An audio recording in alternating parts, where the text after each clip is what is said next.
Hey, this is the Nips and Sips podcast. Feature me. I'm Dr. Jeremy Boyd and my usual partner in crime over there, Dr. Brandon Cruz. Today we got a special guest, Bryan Tachibana. We're going to be talking about kind of figuring out your path in the career of physical therapy. But before I get too much into it, let me pass it off to you guys. Brandon, Bryan, how's it going? Going well. Thanks for the intro, Jer. Let me introduce our guest here. Bryan, as you did, he has a lot of accolades. We met actually last year briefly and drunkenly at the AMP conference. We were at that karaoke bar, I believe. Yeah. Bryan came up to me and asked me if I wanted to be a part of the EPSIG for AOMPT. So I was kind of voluntold there. Didn't know him at the time. Forget how he knew me. I think Instagram maybe. Yep. It was Instagram. Yeah. But from there, we're building our relationship. We've been able to talk several times throughout the year. I thought Bryan had an interesting story, and we get him on the show. So, Bryan, please introduce yourself, man. Hi, I'm Bryan Tachibana. I'm a physical therapist that does mainly orthopedics out in Jacksonville, Florida. I just finished my fellowship through Brooks Rehabilitation here in Jacksonville, which I also did my orthopedic residency as well. I did my PT school up in Boston at MGH into the health professions, and my undergrad, which is important to me, in athletic training at the University of Miami. I'm also currently involved mainly with AOMPT as the current interim president for the Early Professional Special Interest Group, which throughout tonight we'll probably refer to as EPSIG just to keep it nice and short. Awesome. Before we get into the thick of it, drinks, guys. I'll go first because I have the boring one, and then you guys have some good, interesting stories. I'm drinking Blade and Bow today. Good. But I know you guys have some interesting too. stories behind you. So what do we got for the audience today? So I had a choice to make. I was choosing between a drink that I got in Tennessee. It's a drink from Delaware, the Dogfish Head 120-minute IPA, which I decided to go against because I'm going to wait about another 2 years to drink that one probably. But tonight I'm drinking it's a from the Mixology series from the Funky Buddha. It's a Coquito cream ale. So it's a mix of a Puerto Rican drink with beer. Oh, yes. I know what that is. Coquito is great. You gotta let me know how that beer is. Maybe I might venture over. I had a ton of Coquito for Thanksgiving, and I will have some more during the upcoming holidays and Christmas. So, gotcha. For those of you guys who don't know what Coquito is, it's like an eggnog base mixed with usually rum, but you could mix like Hennessy or other stuff with it. Mm-hmm. And why are you bringing those type of drinks to the show, Brandon? They should. I could definitely. I mean, it's usually seasonal. That's why I haven't. But now that you mention it, I guess one of these upcoming ones, I'll have to have my mom make a fresh batch, and I will make sure I bring it to the show. Yeah, awesome. So I am drinking. What I will be drinking is My Way IPA from I guess Jersey City Brewing of some sorts. I think it's Jersey City. Oh, no, Two Brewing Company. Which funny story. I'm the sucker at the local liquor store. They had a mystery bag at the end of the checkout calendar that was probably there all day. And I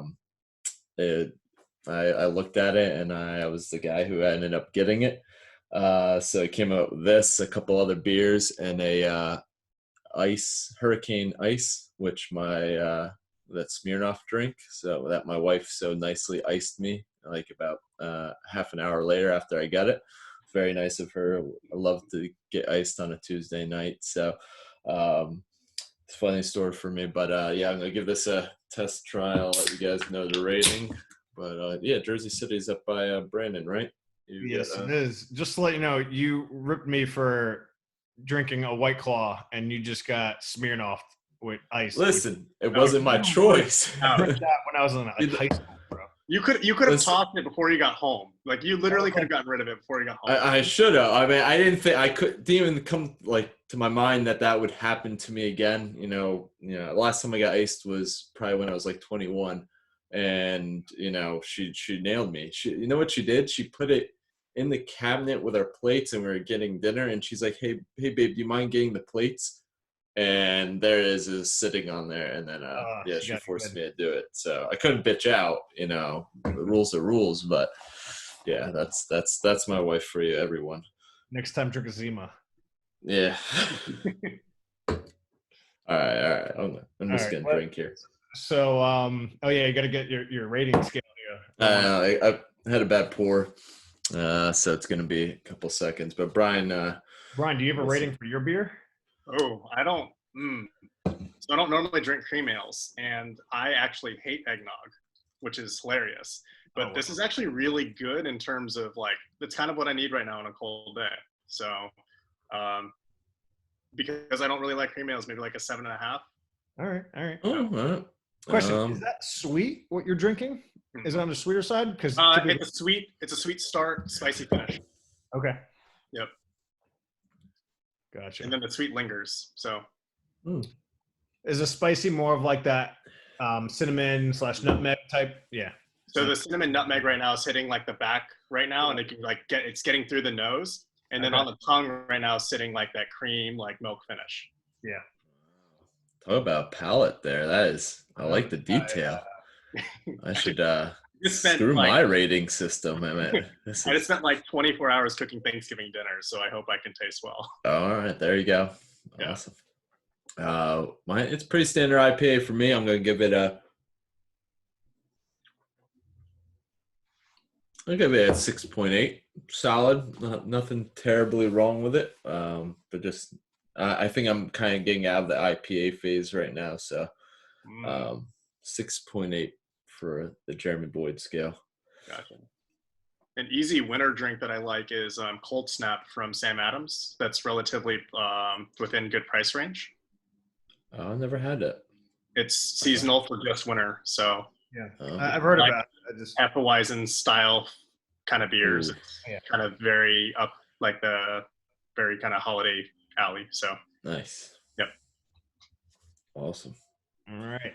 So I guess we'll jump into it, guys. So something that Brian and I were talking about, and actually even before the show, we're talking about advocacy. And as if you guys didn't tell from Brian's intro, and how I ended up meeting Brian was through AOMPT and participating in that, and then being voluntold as he is in the leadership role and the interim president.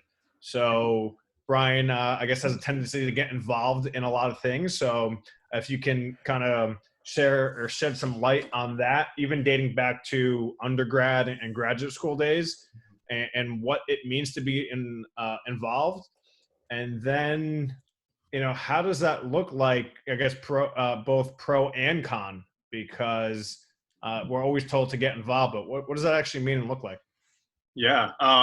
So you need to clarify something. I asked you to join. You said, I'll think about it. And then you said yes. So I just want to clarify that. All those drinks skewed that night.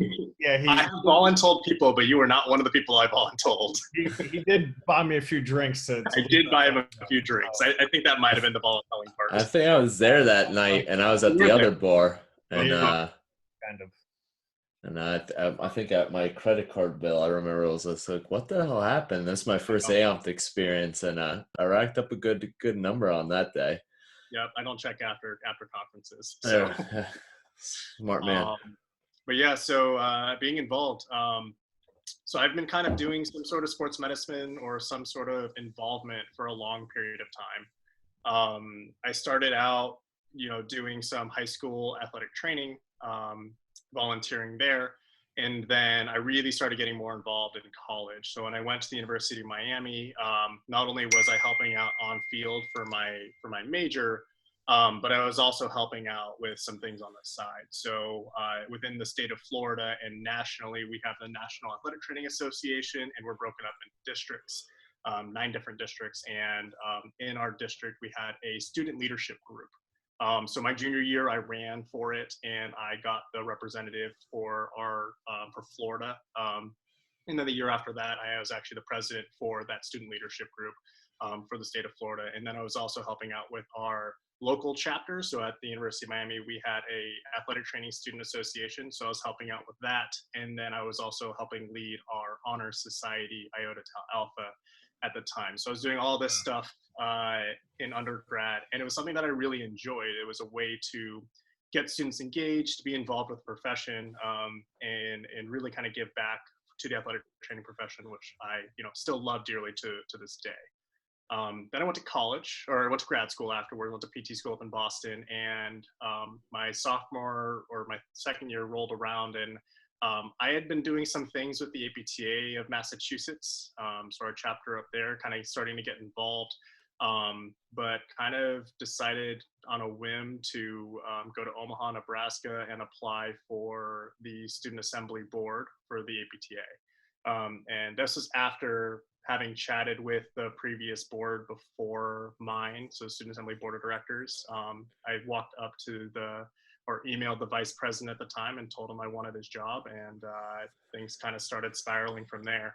And they eventually slated me for the director of membership. And so I traveled to Omaha that year, and I was by myself and ended up winning that election in a pretty tight race. And so I did that for a year. Got involved with the sports section, which is now called the American Academy of Sports Physical Therapy, through the APTA, and helped out with their membership stuff. And that's what I was doing until I went into residency down here in Jacksonville at Brooks Rehabilitation. And after that, I got involved with a membership group through AOMPT, and through that, noticed that something that was happening both within APTA, also saw it at NATA for the athletic trainers, and AOMPT, that the early professionals were having an issue, and that was one from a numbers perspective was retention from students to full-time members, and then the other one was from just that whole transition period of early professionals not knowing exactly what to do. And noticed that was a problem and brought it up to AOMPT, and the early professionals league was started. And that's how we're here now. Wow. All right. So mouthful there. You've done a lot. Mm-hmm. I mean, your ambition is awesome. The fact that it sounds like you seeked out a lot of this stuff too. So is that just like innately you want to be involved, you want to give back, you want to push things forward? And then I guess with that, did that lead to being overwhelmed? Like that's a lot to juggle as an undergrad student and then as a PT student as well. Yeah. Residencies and fellowships right now, just at those two stages, where were you at? Yeah, I was definitely the person that definitely sought out more than I could probably chew. Or I more than I could bite, whatever the phrase is. I can't exactly remember right now, but like, I definitely was the person that sought it out, and I was not the person that was like told to like go do those things. I mean, I was told in general to like get involved and do those things, but I always sought more out than I think maybe the average person would, per se. And I don't think it's a bad thing. I think that for me realizing that that's my type of personality and that's what I like to do, that's been super helpful, but also realizing that not everybody else is like that. Especially working as the membership chair for a year helped me realize that it's not for everybody. And working at that level can burn you out, as it did for me. And part of that was I burned out because I loaded my plate too much and couldn't balance out my own personal life. And so I was doing so many extra things that I was not taking care of myself.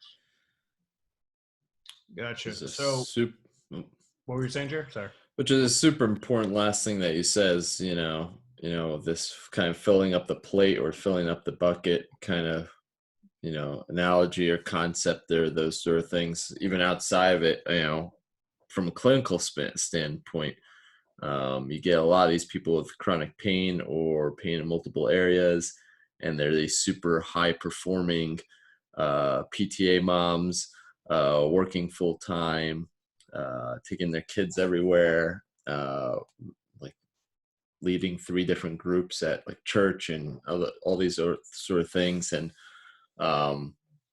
they don't ever have a chance to actually burn out because it's, you can't burn out from being a mom or, even a PT student. But but it does have some negative effects for sure. I had 2 conversations with that with patients yesterday, in regards to it. It's just like teachers just adding a ton on their plate, and it's almost as if once you start adding things on your plate, you just have to keep adding them, and you don't realize a lot of these roles and responsibilities don't fall off the plate. It's not like you just get one and then one falls off. It's just keep adding, and I think that leads to a lot of that breakdown. But go ahead, Brandon. I just felt like those some important things to say. Yeah, that I was going to say that actually kind of leads to something that you had said a few episodes ago, where a PT burnout, which is really high in a profession, especially early on, within the first couple of years, kind of starts in PT school. And is it because, and not to say this is a bad thing, because I think we do need to be involved, and we need to push our profession forward. But is it starting at that PT student level where we're trying to, that PT school is probably where we're the most, gung ho and green thumbed, and like, let's move forward and rah rah. And then honestly, it's like you try and do all these things, and then for some reason you graduate. I guess that loan bill hits you in the face, or maybe just other life events, and everything that you wanted to do and vision, like for a lot of people, it just gets dropped. Yeah. Bryan, from, I don't know, how many years you've been practicing now? 3. 3. Oh my God. Yeah. Fellowship for 3 years. Holy shit. Awesome. So, dude, Awesome. like I thought me and Jeremy flew through stuff after 6 years, and you are, after 3 years, you've gone through a residency and fellowship. That's awesome. That's awesome. Looking back, and now that you have kind of a bit of a chance to breathe, can you, look back and say, maybe some advice for some other people? What does getting involved mean for us now? How can we do it in a balanced way? Yeah, that's a really good question. I think one is really understanding what your personal plate is like. If you don't really know kind of what makes you tick, like things that really get you energized and things that you are getting passionate about, you're going to join organizations and do things, and you're going to get positions because you showed interest. But you may not love what you're doing, and it may become more stressful than it is passionate. And you want to be in those positions that you want to make sure that you're enjoying it, or you've got the self-awareness to make sure that there's a bigger picture in mind. Like, that this is a step or a means to do something else. I think when it comes to getting involved, you're right. Like during PT school, you are with everybody who is gung-ho about everything.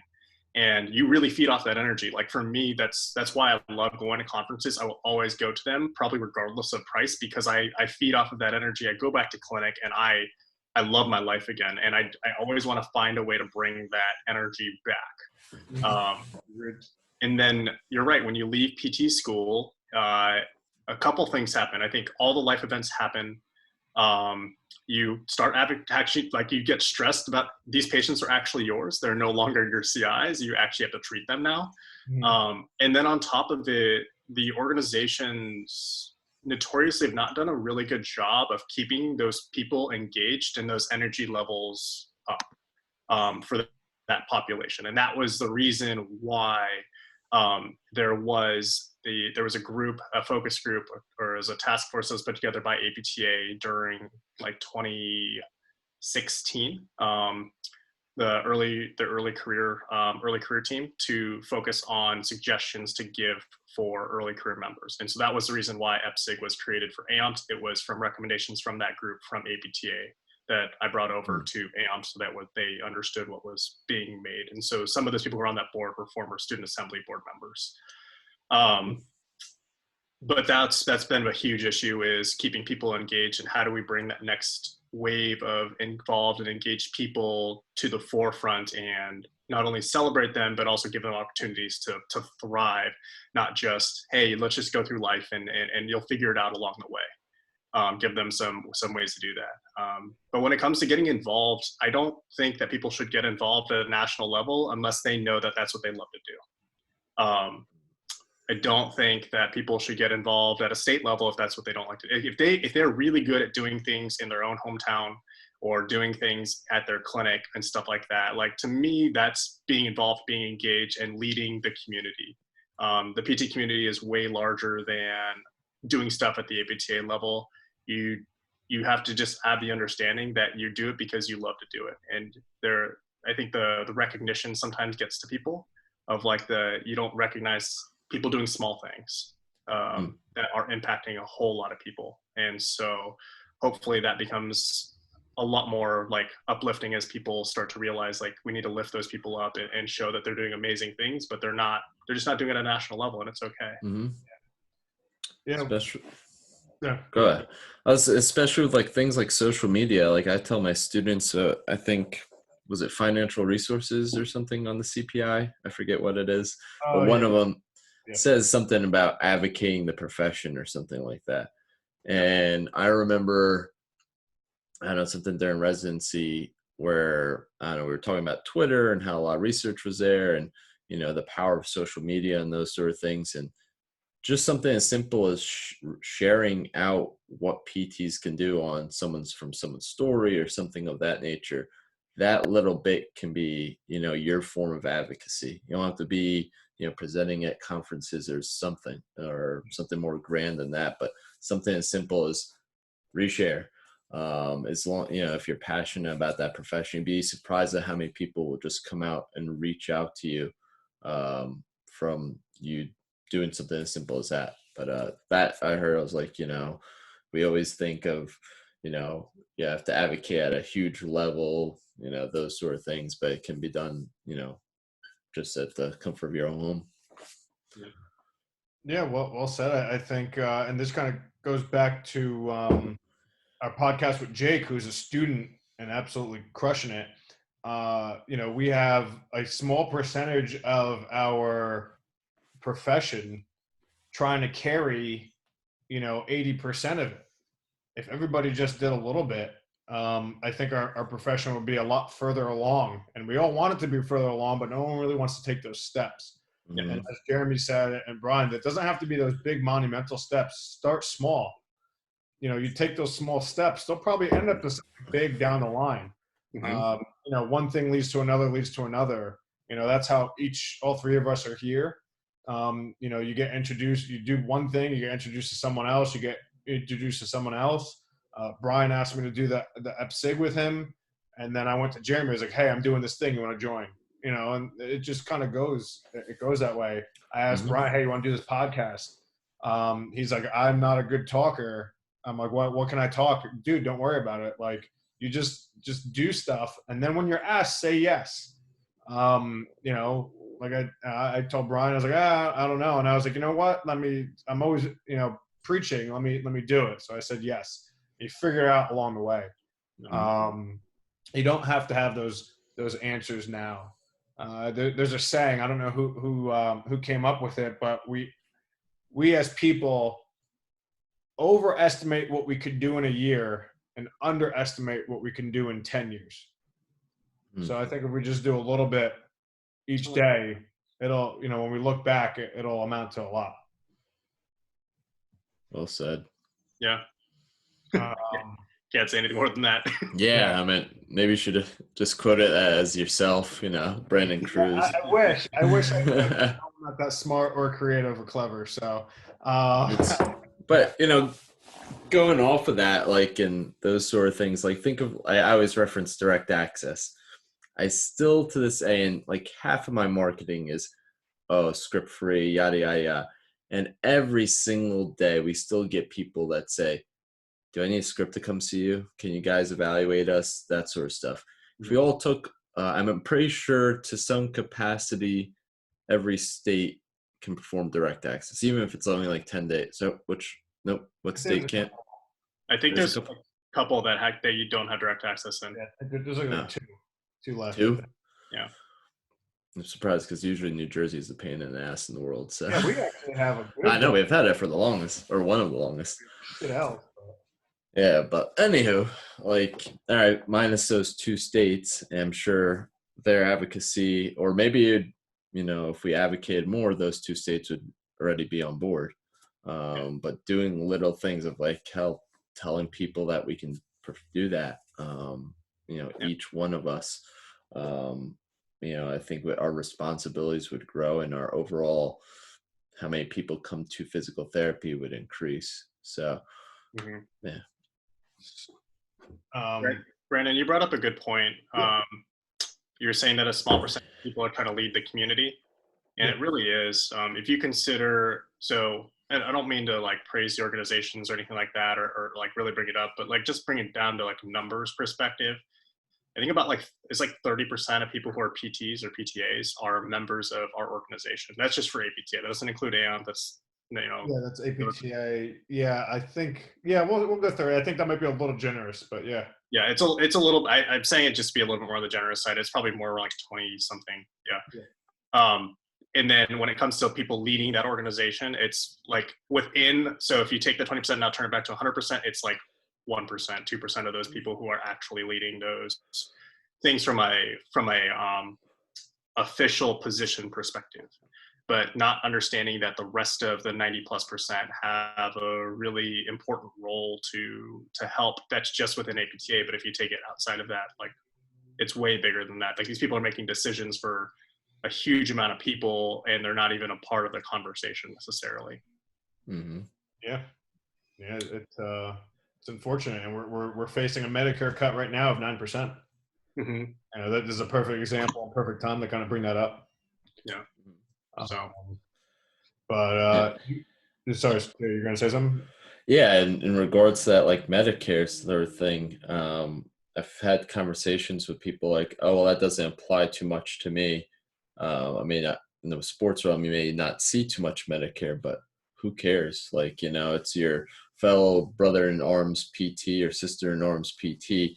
I see maybe a handful of Medicares per month, so it wouldn't break me, but it can, break my friend or the next clinic over, or severely hurt them. And I feel like a lot of people, they won't go about, if it doesn't directly affect them, they're not going to participate. And it's something as simple and something like that is, sign the not the waiver, the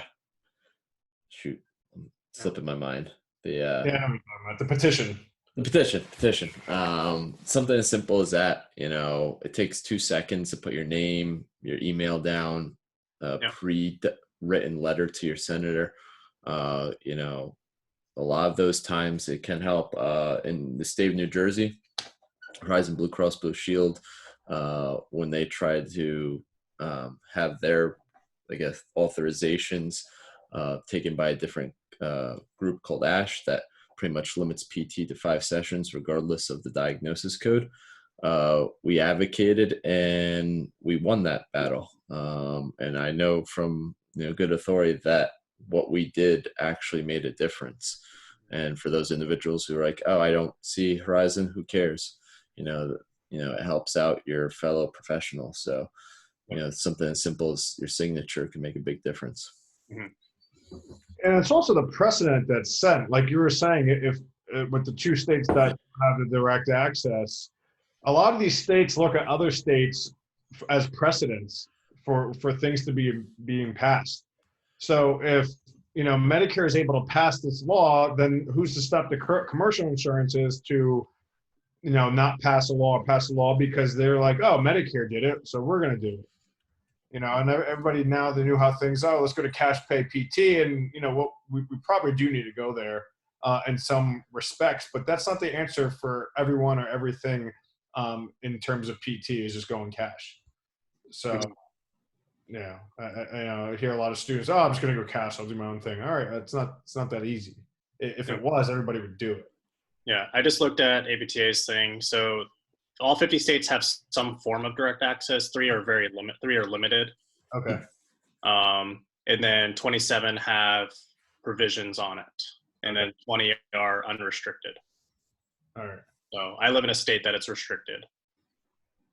Yeah. I mean, we have a restricted one too, but it's pretty open, 30 days, and it's very gray on the terminology. So you get that kind of seeing people longer than what it does say. But yeah, there are some states where you have to practice 3 or 5 years and take a test to become direct access. Yep. There's somewhere you could see somebody like 2 or 5 times, and that's considered direct access. Mhm. But thanks for looking that up, Brian. Yeah, just wanted to make sure. Yeah. Something was said earlier in this conversation. I can't remember what exactly or who said it exactly, but it was like not feeling you need to do everything now and not having it figured out. And I think it's a good segue, if you guys don't mind, to Brian, your story about what you originally wanted to do, which is work with sports teams and NFL teams. And for whatever reasons, I'll let you go into that. It's gotten derailed. And guess what? That's life. And you have to kind of work through it and make the best of it. And can you kind of go into your story and the process and, I guess the down part or the negatives where you're like, oh shit, what am I doing? And then, now you kind of come out through the other side and you're like, maybe this was for the better. I've learned X, Y, and Z. And now you can reorient yourself back to your original goal. Yeah. So I've been working for, just to help give people reference, I've been working towards hopefully working with an NFL team since I was a junior in high school. And so I was 15, 16 at the time, 28 now. So it's been a long time coming, and I love being on field. That was the one thing that I loved to do. It kept me involved, engaged, and I loved every minute, regardless of the hours that were put in. That's why I wanted to do athletic training in college. And I knew that pay was going to be low. I knew all those things were going to happen. The hours were going to be long, and I still love it to this day. And so I went to college with the anticipation of wanting to do that. My high school athletic trainer at the time told me that the best way to do that was to go to obviously an athletic training program that had a Division I football team associated with it. And that was one of the reasons I ended up in Miami, was to work with a high profile Division I team that had a really solid athletic training program. And I got a really good education. I still use some of those principles to this day. I still love my education down there. And during my time there, I had an internship. I had an internship with an NFL team for a summer. Went up there and absolutely loved it. Wanted to figure out if that's what I wanted to do, and came back. And the advice that I got from the head PT and athletic trainer there was, if you've got time to go to PT school to become dual credentialed, go do it. So that's what I went and did. I realized that there were some gaps that I wanted to fill from an athletic training perspective. That was neuro.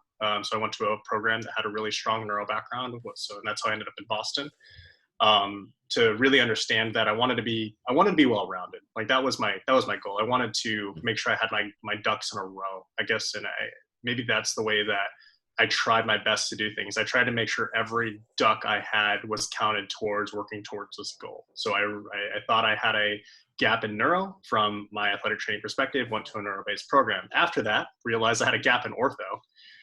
Didn't realize it, applying from undergrad, how much of a gap that it would have been, how much more education I would have gotten had I gone to maybe a different program at the time. And I ended up going to doing an orthopedic residency. And I get the question all the time, why not do a sports residency? I thought at the time that I had a really solid athletic training background, and ortho was the way that I wanted to go. And I wanted to have a really solid ortho background before going into sports. And that's why I ended up doing an orthopedic background. And then they're like, why not do a sports residency and go to fellowship? For me, that was the thought process. The thought process of going into fellowship, I thought was more important and better long-term than going to a sports residency program. I still fight with that every day. And it's definitely rough, especially after this year. So basically what happened was I did all these things with the intention of, I thought I had prepped myself well enough. I had been talking to a couple of NFL teams that I thought that I was going to be ready for the NFL internship by that. And so if people don't know what the NFL internship, it is an internship that is typically offered to athletic trainers, to relatively younger athletic trainers who have just finished school or in grad school, just finished grad school, to do a year-long or 2-year-long internship, typically with an NFL team, being with them full-time. And there are a couple teams out there who are hiring PTs, who do not have athletic training backgrounds, who may have a sports residency under their belt, but they do have PT-specific only internships that do exist in the NFL. I thought I prepped myself well enough. I got 2 interviews and I didn't get either one of them. And thinking back of like 11, 12 years of like processing all of that, that's been a little rough. Yeah. Thankfully, I've been at a really good place here in Jacksonville that I've found other things that I actually really enjoy, but still finding ways to do the thing I love. Like I still love sports. I still miss it. So I'm still helping out with the local high school, but I'm also looking into other paths that I really enjoy, which is education, looking at other ways to give back to the PT community, which is why I stay involved. The athletic training community, I want to start getting back involved with that too, with the intention of still working hard and building my ducks to maybe, go back and try again for the NFL again. Yeah, I mean, great story. Thanks for sharing. Like you said, it's been tough on you. You've had to kind of really process it. But that's, unfortunately that is life, but we need to be able to kind of come out the other side, which it seems you have, and you're still coming back to, okay, is there a way to get back in? I have a quick question actually, with the sports thing. Did you entertain a sports fellowship? Because I know those are out there now. I don't know if that was in the cards or your viewpoint. I mean, you went to a great residency and fellowship program. Obviously, Bob Rowe is one of the leading founders of AOMPT, and his name is just up there. So top-notch programs you went to there. But just from the sports side of things, can you share some insight on that? I won't lie. I started looking at it a couple weeks ago. I started looking at, at sports residencies and started looking at sports fellowships to see if, do they fancy my interest? Is it something that I think the hardest part about this whole process has been thinking about, do I really want to do this again? Yeah. Like I felt like I was on such an emotional roller coaster when it came to the process of applying, getting the interview calls, being told like, hey, we're going a different direction. And we can talk a little bit more about that later about, that what happened during the interview itself and how that was kind of a tough pill to swallow. But yeah, it's still like a lot to try to process through there. And so maybe my last duck in a row is actually to do the thing that I said I wasn't going to do, which is do a sports residency or do a sports fellowship. I don't think I'm ready for school again right now. I think I'm okay with being out for like a little bit and then figuring it out as I go along. But no, it's definitely in the cards. I don't think I'm old enough. I don't think I'm too old to go back. I'm still willing to learn, and that's a population I still love. Like I still want to treat them here. So even if it's an outpatient setting, like I still love the kids and the adults that want to do high level things. So. Was a sports fellowship on the radar, 2 years ago or 3 years ago no? Did you not think of it? Wasn't not around? Like, what was the insight to that? I did think of it. Okay. It was definitely on the cards of things that I was considering doing. It wasn't on the radar of like yes, I'm definitely going to do it after fellowship. It was, I know these things exist. Yeah. And I know where some of them are at, but I didn't do much more research other than knowing where the programs were located. Well, I mean, instead of doing the orthopedic manual therapy fellowship, doing a sport, like jumping into that, like doing an orthopedic residency, and then, let me do a sports fellowship instead of the OMPT fellowship. Yeah, that's a good question. I think when I got to the end of residency, I think I realized I thought I wasn't ready for sports at the time, and I needed more time to process information. I talked to my residency coordinator at the time because I was fighting with do I make the jump to the NFL? Do I do manual therapy fellowship? I don't even think I considered sports fellowship at the time. But yeah, one of the decisions ended up coming down to was Bryan, you like moving a lot. You've been all over the country. So you might need to spend some time and figure out like what your home base is, not like living wise, but like how you think about information before you start adding more things to your bucket. Gotcha. Goes back to what we were talking about before. Yep. And then Bryan, you're pretty young too. It's not like you say you're 28, so I applaud you for doing all these sort of things. And I think you're probably beating yourself up a lot, going for something that I'm pretty sure is pretty cutthroat. And I know the whole sporting realm, once you're in it, continues to be cutthroat, of very competitive, and a lot of even to the point where I've heard it gets to jealousy. But you seem like you had some regrets in that sort of, not regrets, but some things that you think about, like what path you did take. I know Brandon and I have talked about it, of how orthopedics tends to be kind of the umbrella, and sports tends to be a sub kind of section off of it.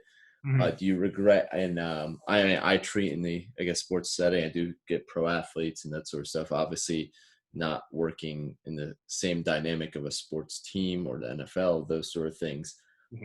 I've talked to people who've done sports residency, and also Randy, who was on our show before, Randy Lazicki, who's done a sports fellowship and going through an orthopedic manual therapy fellowship. I don't personally look back and be like, oh, I should have done a sports residency over my orthopedics. Obviously, I don't do as much on-field stuff, but what I gathered from me personally, from my orthopedic training, how I treat the athlete in the clinic, I believe better suits me to get them better, faster, and quicker than what you potentially may learn in a sports residency, which is a little bit more on-field triage stuff. Do you feel that's true, or do you really feel like sports residency might have better prepared you for actually treating the athlete? Okay, so this is the reason I didn't go to sports residency, is that I felt like a lot of sports residency was very similar to athletic training. And I did not want a repeat of athletic training. Now, there are programs that are out there that do not do that. And that was my mistake. I did not talk to the programs enough to figure out, are they going to go to the level that I want them to go to? So that was I think my fault when it came to that. I think when it comes from a PT perspective, if I took an orthopedic resident that came out compared to a sports resident who came out who needed to do sports treatment on field, I'm taking the sports resident every time. Just like I would take a athletic trainer compared to a physical therapist out on field at a baseline level every single time.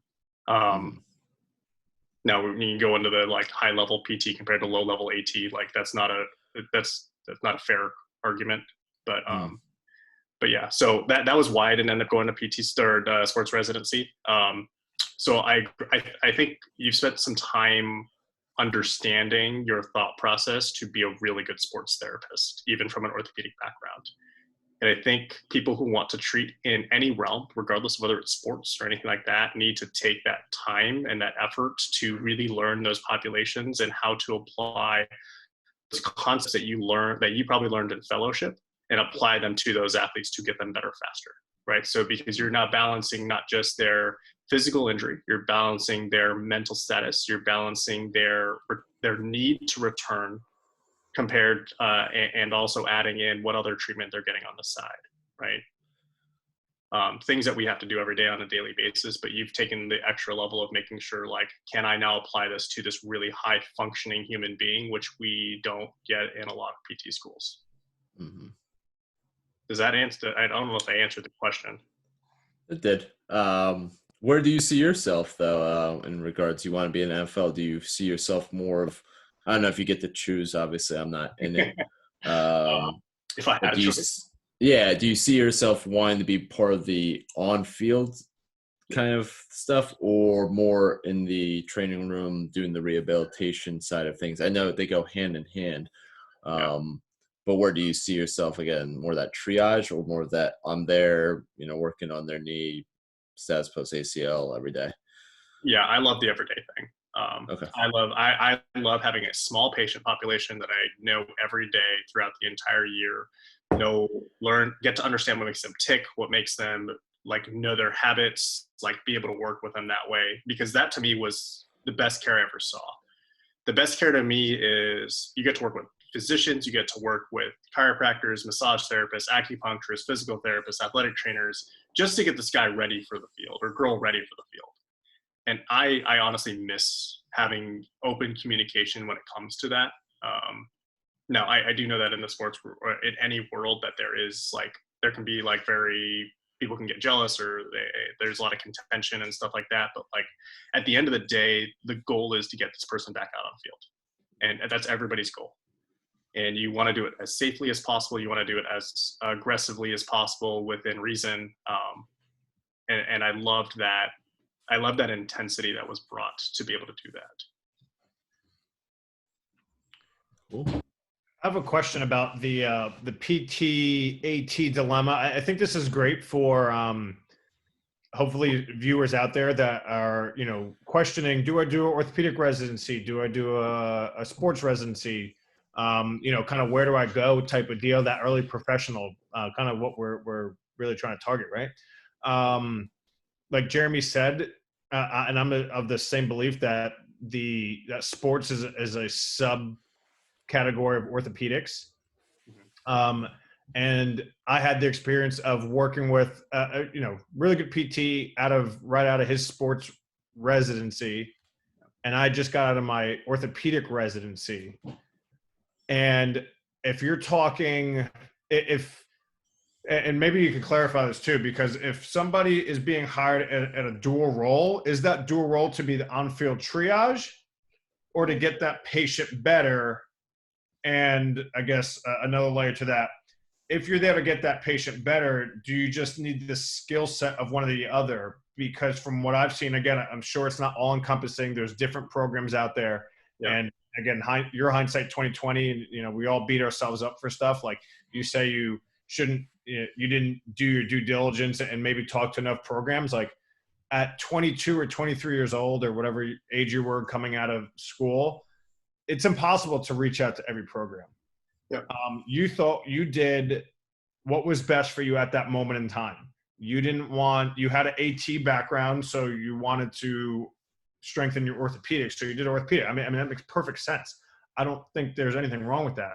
Mm-hmm. But back to my kind of point and my experience and even mentoring, you know, those sports residents tend to, again, this is not all encompassing, but lack the spine treatment skill. Mm-hmm. Versus obviously extremities, very good with ACLs and post-ops and things like that.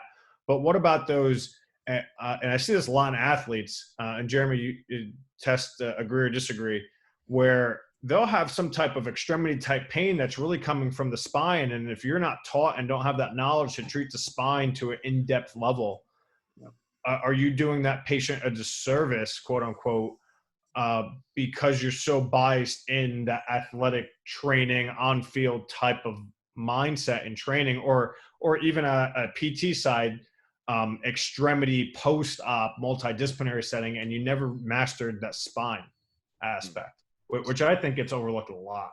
Yeah. And now, you know, with your advanced training, where do you see how those things fit? Okay. This is a really tough answer. Athletic training, we didn't really cover the spine a whole heck of a lot. Also didn't cover a whole lot of covered manual therapy, but not nearly to the extent that PTs do. So those are the areas that we looked to physical therapists a lot for, coming out of it. Going into kind of where sports residency and orthopedic residency lies. So that's like kind of the difference between like ATs and PTs. Like the PTs who are strictly PTs will do PT things. So they may, when it comes to on-field evaluation, they're going to stay on the sideline. They're not running out there unless they need to. They're the last people typically on the totem pole. Like even when I'm out working with my local athletic trainer, I'm second or third in line. Mm-hmm. But when it comes to doing a more in-depth evaluation, so say their back and stuff like that, like the head athletic trainer may do a lot of it. The PT may do a lot of it. It just depends on how the dynamic of the team works at that point in time, typically. Or the physician may do it, right? And then they will make a decision at that point in time who's best to treat them. So they may find that other people are better at certain subsets than anything else. And so you may have an athletic trainer who's really good at knees, better than the PT is, and they'll take the knees, and that's okay.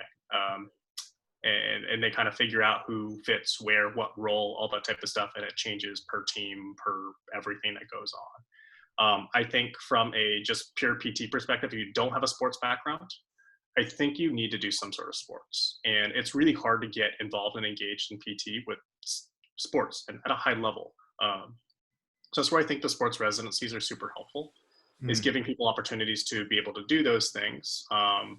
And I don't know anything about the specific education that sports residents get for the spine.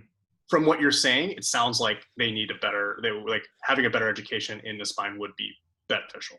I'm sure that's not all encompassing to every sports residency. I don't want that mixed message to the audience get out there. But yeah. And I don't think that's a message you're trying to send, but like, I think that if you're going to treat sports and you're going to treat ortho regardless, I think you have to have a good background all over the place. And if you have to realize that programs are going to do something for you, they're not going to do other things for you. So there are some things like the variety of manual therapy techniques we got at our fellowship program here is not as broad as some other programs are. And that's okay, because we spent a lot of time on thought process. We spent a lot of time on communication and really engaging your patient and doing those things. And that was the strength of our program. And that, I think, was really important. So I think knowing your pros and cons to that extent is really important. I don't think you can say you want to work sports if you never work sports, though. That's where I find really hard when people are like, I really want to explore sports. And like, have you ever done it? And they're like, no. And I'm like, okay, you need to go and find a way into a sports clinic, or find a way to have experience doing it, whether that's just hanging out on the sideline with the local high school athletic trainer, or finding a way in the sports clinic, or going to some classes or something like that with some local athletic trainers, like stuff like that. Awesome. Yeah. Well said. Great advice. Yeah, thanks for shedding that light on, because I think, and we've all been there, coming out of school, or even while you're in PT school, where do you want to do? What do you want to go into? How do you want to specialize? It seems to be kind of where the profession's going, more into the specialization, picking that one that's right for you, and reaching out to, either volunteer somewhere or shadow, or picking people's brains that have done it and gone through it, and Hindsight 2020. All great stuff, Bryan. I do have a kind of follow-up question, if you don't mind, if we get a kind of a little bit even deeper personal wise. But Jared, do you have any other questions or no? No, I'm excited to see where this question's going. It's about to get deep here. Hindsight 2020. We all say, right? It's crystal clear. It seems like you've wanted, and you mentioned it, when we talked previously, you're a contingency person. You like to have your ducks in a row. You like to have, backups and backups for backups. Yeah. Versus, the other side of it is go all in. Yeah. Whether it's you, or maybe even you, and advice to other people, yeah.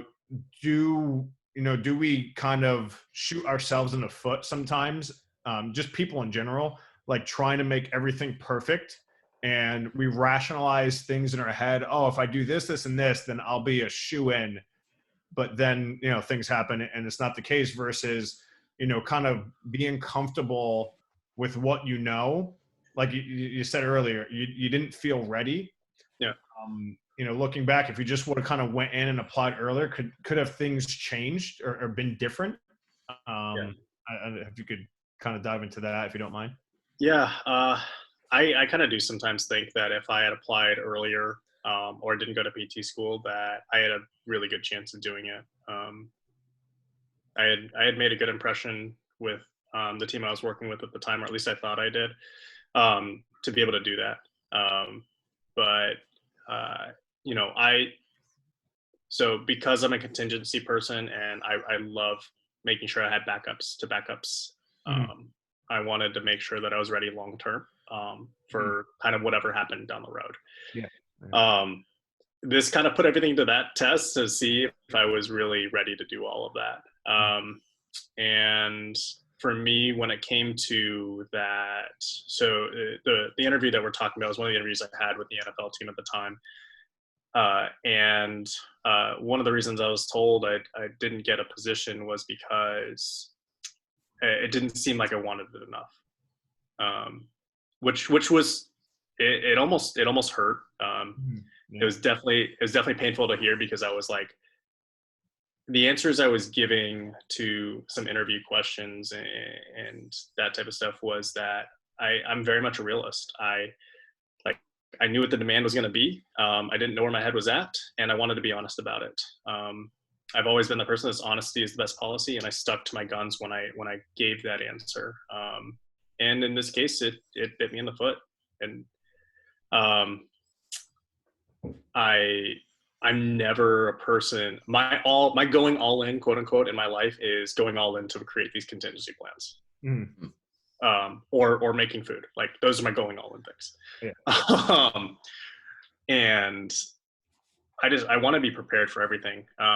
I knew going into residency and fellowship programs that the overall goal was to join the NFL. But in the background, other things that I had going in my mind was that long-term planning for me, like, I want to go into teaching or go into some sort of educational role at some point in time. I didn't know if it was going to be in 5 years. I didn't know if it was going to be in 10 years or 20 or 30 years. At some point in time, that was the thing that I wanted to do, and to be able to educate and give back and that type of stuff. I didn't know, but I knew that those things were going to help me along that line. Sports was something that I love to do because it made me love my job every day. I just understood that my legs and my body was going to stop wanting to do it. Yeah. And that's always not a fun place to be. But I guess I understood that as for me, like, it was going to happen at some point in time, whether I was 30, whether I was 40, whether I was 60, whether I had a family, that type of stuff, that I knew that was ending at some point in time, just like my time in the clinic. Like, my time in the clinic at some point in time is going to end. I know for most things that I'm never going to treat my whole life. Yeah. Or not treat 40 hours a week for the rest of my life. That doesn't make me happy. I would love to see myself give back in a different way. I love treating, but it may turn into less hours or something like that. But yeah, and the feeling of never being ready. As part of the contingency plan was never being confident in myself enough to make the jump, and having multiple people tell me all the time, like, Bryan, you're ready to make the jump. You don't need to do residency. You don't need to do fellowship. It will always be there. Just go for it.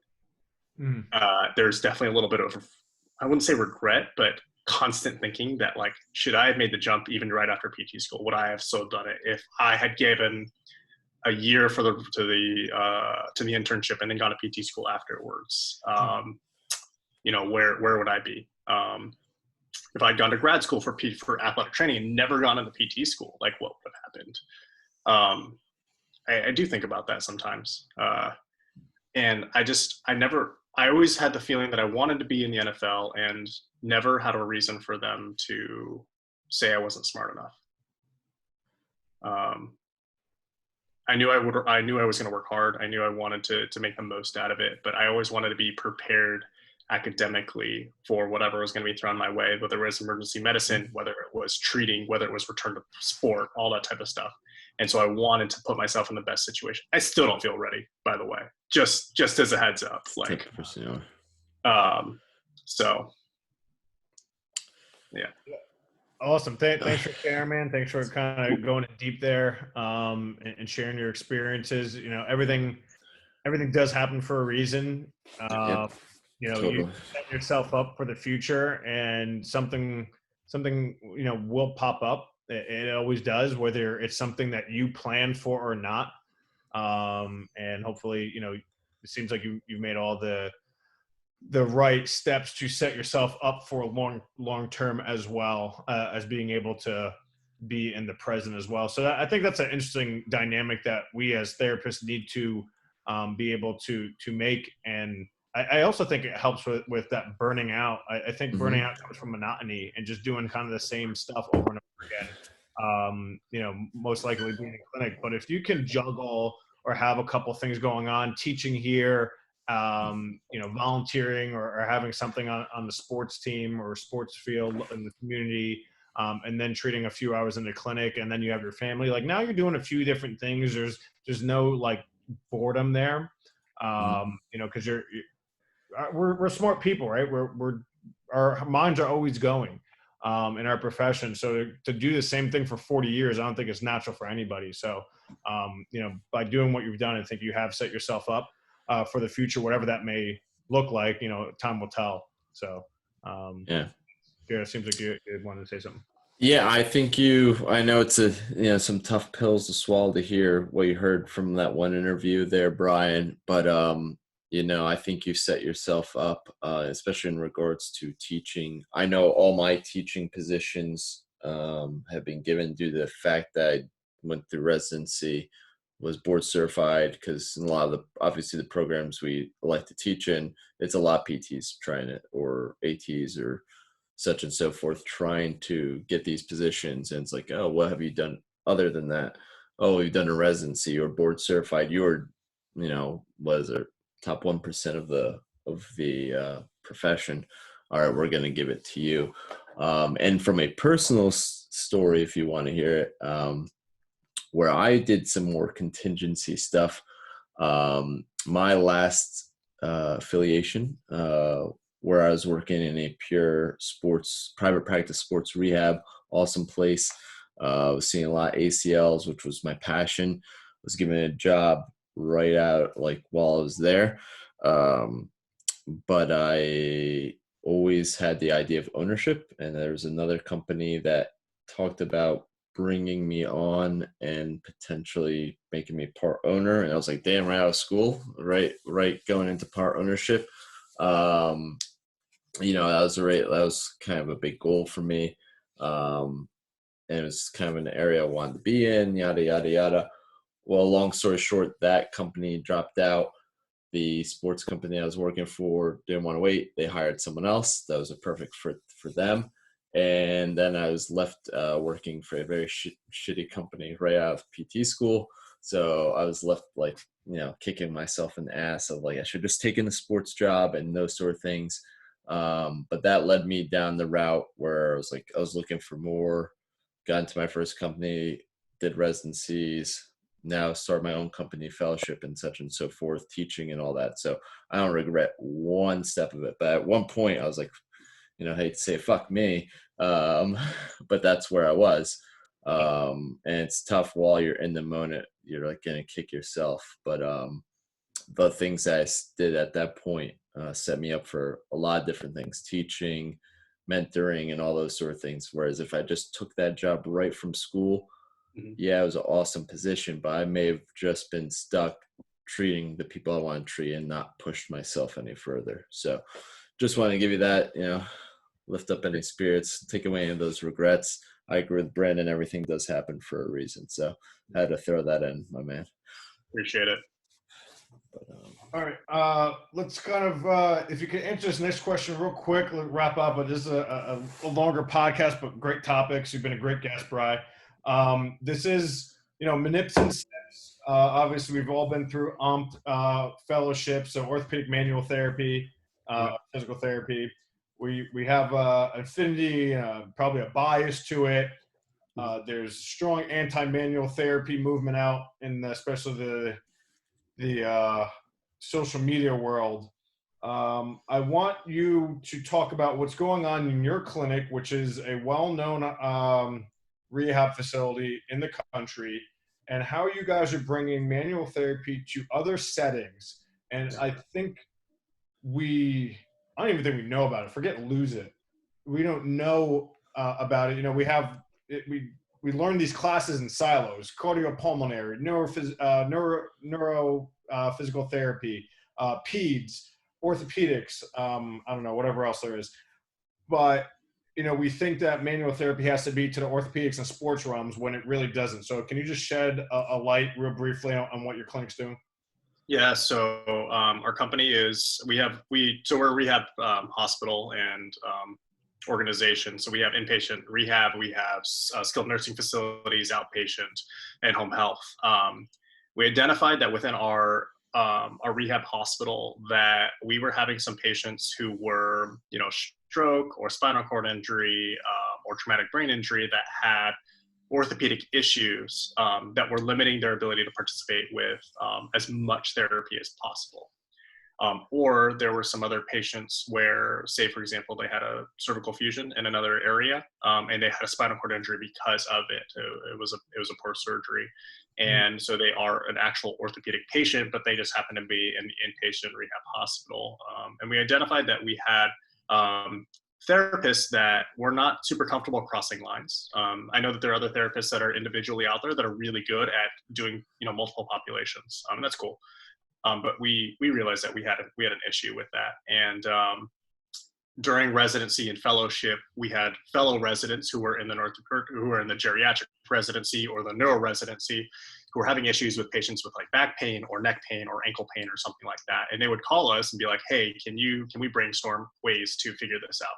And so we brought this idea up to our board to figure that out. And this year, this is the first year that we are officially setting up a pathway for a therapist. Actually, I will be going into the hospital with Bob mentoring, Bob Rupp mentoring, and helping to not only evaluate, but figure out what's going on with the patient, and then give suggestions to the treating therapist on things they can add into their rehab, their 3-hour rehab, that they can do things to help them participate in it, or find alternative ways for them to transfer or that type of stuff. So it's something that at my actual clinic that we do pretty seamlessly. Sometimes there's like a neuro patient that's there for Parkinson's or something like that, who's having some back pain or neck pain, but they're there primarily for Parkinson's.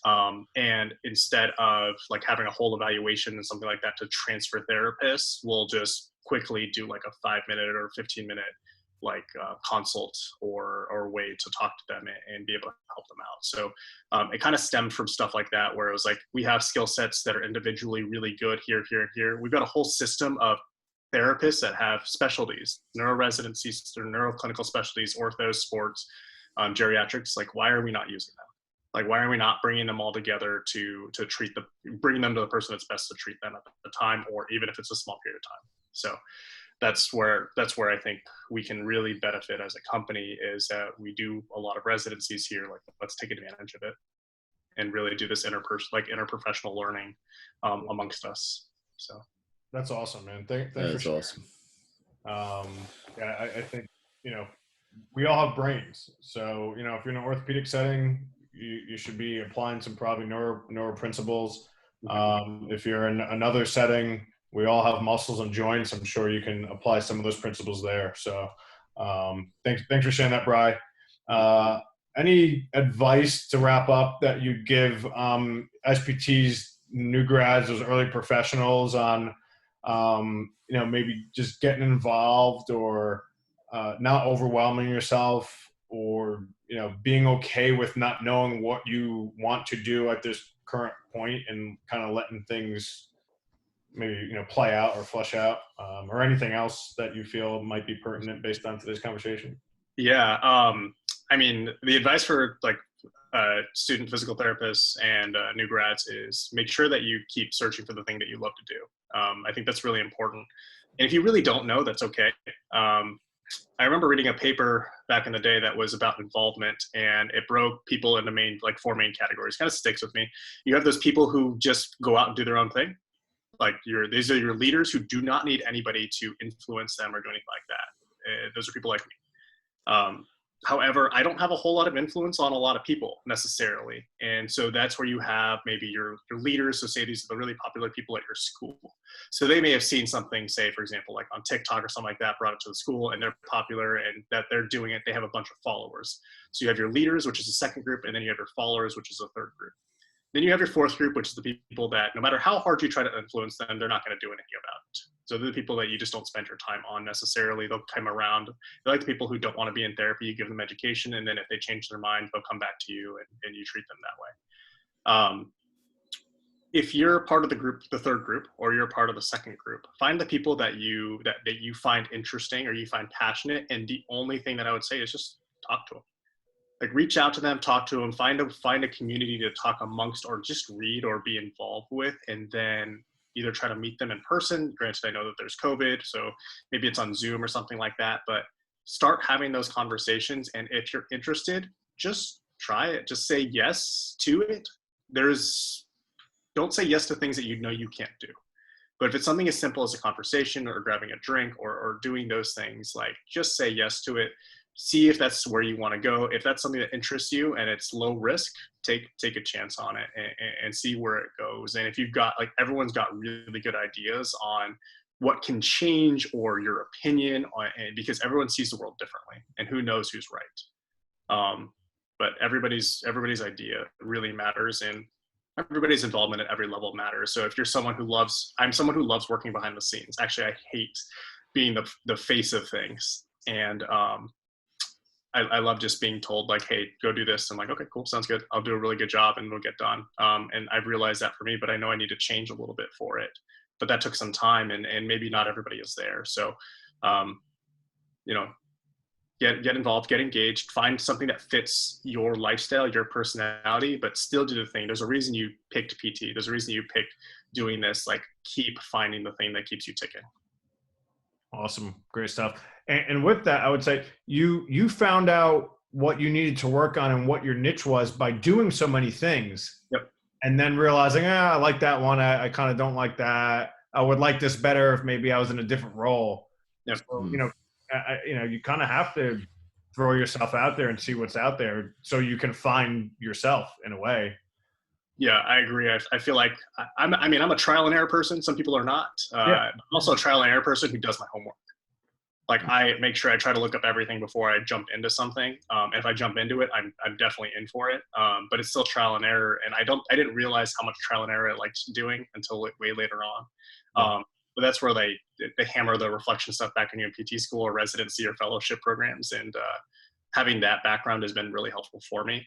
And that's how I found out that I really enjoy like early professional SIG stuff. Like, I really enjoy finding that landing platform. Like, I want to help people. Like, I want to help people find those things that they love to do. And I love being that catalyst, but I don't want to be the face of it. So, which is weird, but.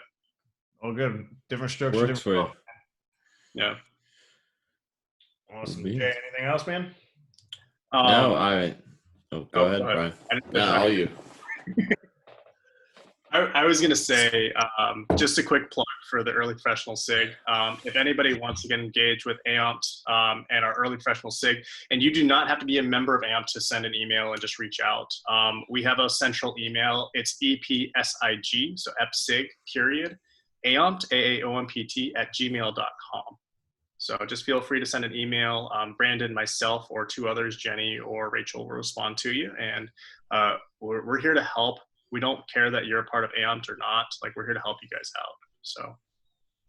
Yep. And just because it's AOMPT, which is the manual, orthopedic manual therapy, doesn't mean it's limited to that. If we need to put you in contact with a different niche or someone else, we'll be happy to do that. It's just really about getting that network going. Mm-hmm. We have a former cardiopulm resident who reached out who wants to be engaged with us. So if that helps give any ideas. Great. Awesome. Thanks for sharing that, Brian. Great. All right. I guess that wraps things up. If there's nothing else to say, Brian, thank you for coming on. It was an awesome episode. Hope people can relate to this. I sure as hell did. Just kind of wrap things up. If you feel free to reach out to us for any mentorship questioning or any concerns or anything like that, I'm at the Decent Doctor and at Trifecta Therapeutics. We're at Nips and Sips on all social media platforms. Brandon's at Think Like a Fellow and at Pursue PT Now. Brian, are you on anything in particular? I'm not. I am, but I'm not super active. So I would say probably the best way to get a hold of me is my email, which is btachibana92@gmail.com, and then I will start getting my social media back up and running. There we go. And a couple of last things, Brandon. You want to? Yeah, I was gonna say, Jared will put the EPSIG email in the show notes. I will. So if people do want to reach out or have questions, please feel free. Plug on our end. We have our mentorship video series, over 120 videos of manual therapy techniques, extremity, spine, neurodynamics. We're continuing to add more to it. Our actually last course of the year, which is our spinal nip course, is going to be December 3rd. No, I'm sorry, 5th and 6th this weekend. But I guess this show will air afterwards, right? So stay tuned for 2021 and Fully what we have packed. on there. We're actually going to undergo a rebranding from Pursue PT Education to IOSMT, which is Institute of Orthopedic and Sports Manual Therapy. That will be up in a few weeks. We'll keep you guys posted of that. And then we have our mentorship platform, which is really rolling right now. For those of you who aren't sure if a residency is for you, or don't have access or funds or the geographical, I guess, means or location to do a residency or fellowship program, or you don't want something as intense, Jeremy, myself, and Dr. Kyle Feldman have teamed up to offer residency and fellowship style mentorship virtually, with over 600 articles, fellowship level articles, bi-monthly virtual round calls, and a private Facebook discussion, amongst other things. So if you guys have questions, please reach out to us, DM us, email us, or just sign up, and we'll see you on that flip side. Awesome. We're looking forward to it. So, all right. Thanks for tuning in, and cheers, everyone. Cheers, guys.